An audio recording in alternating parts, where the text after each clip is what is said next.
तुम सही कह रहे हो। आज से हम सब अपना जीवन इसी हवाई जहाज के अंदर बने गांव में ही व्यतीत करेंगे।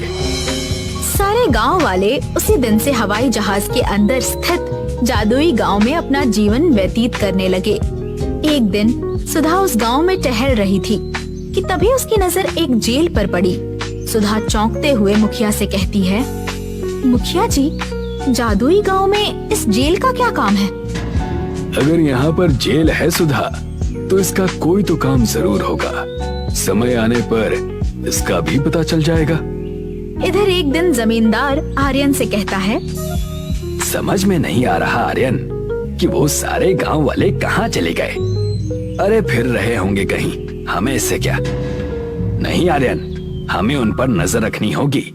आजकल प्रेस मीडिया का दौर है। तुम सुधा को नहीं जानते, वो पढ़ी लिखी है। कहीं ऐसा ना हो कि वो उन सारे गांव वालों को लेकर प्रेस में चली जाए। मैंने उन सारे गांव वालों को वहीं जाते हुए देखा था जहां पर मेरा खंडहर हो चुका हवाई जहाज पड़ा हुआ है। चलिए चलकर देखते हैं। कुछ ही देर में आर्यन और जमींदार उस स्थान पर आ गए। ये मैं क्या देख रहा हूँ जमींदार? ये मेरा हवाई जहाज तो नहीं है। ये तो बहुत ही सुंदर हवाई जहाज है।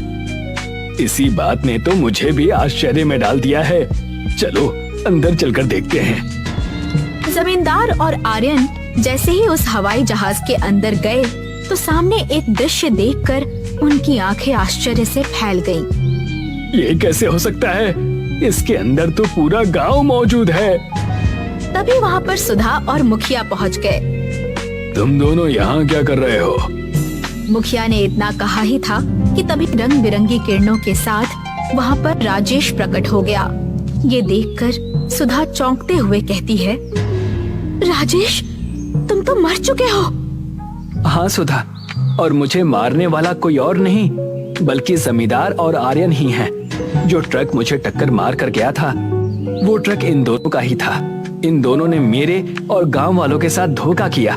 इसलिए जब तुम सब लोग इस पुराने हवाई जहाज के बाहर खड़े होकर रो रहे थे, तब मुझसे तुम सबका दुख देखा नहीं गया और मैंने भगवान से प्रार्थना की और भगवान ने इस हवाई जहाज के अंदर ही तुम सबके लिए एक जादुई गांव बना दिया।